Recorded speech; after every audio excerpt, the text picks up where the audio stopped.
বাংলাদেশের জনগণ আপনাকে আর কখনো এই দেশে রাজনীতি করতে দিতে আসবে না, যতক্ষণ না পর্যন্ত আপনার বিরুদ্ধে 100-র উপরে মামলা, সে মামলার বিচার না হবে। তাই আজকে বেগম জিয়া আবার প্রমাণিত করেছেন, গতকালকের এই অভ্যর্থনা আমরা আবার উৎসাহ পেয়েছি, জনগণ আবার উৎসাহিত হয়েছে।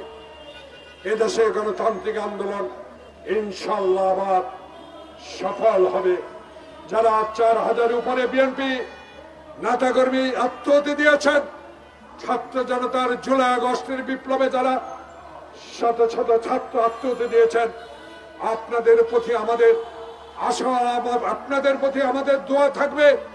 আপনাদের রক্তের প্রতিশোধ বাংলাদেশে আসবে ইনশাল্লাহ। যদি ডক্টর মোহাম্মদ ইউনূস আপনি যদি একটি সুষ্ঠু ভোট, দিনের ভোট দিনে করে দিতে পারেন, বাংলাদেশের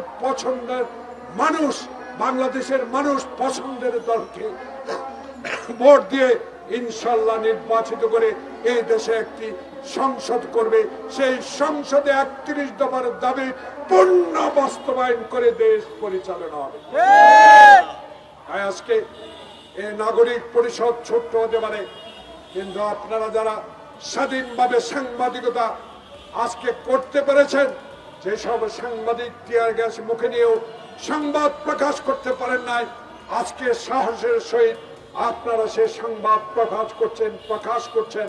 আপনাদেরকে আমাদের ধন্যবাদ দিতে হবে। এই কারণে সত্য কথা তুলে ধরুন।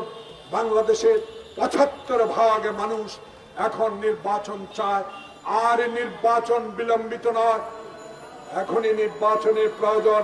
সংস্কার প্রায় শেষ পর্যায়ে। এমন সংস্কারে হাত দেবেন না যে সংস্কার 111-এর মতো বিলম্বিত করে আরেকটি ষড়যন্ত্রের মাধ্যমে এই নির্বাচনকে বিলম্বিত করতে পারে।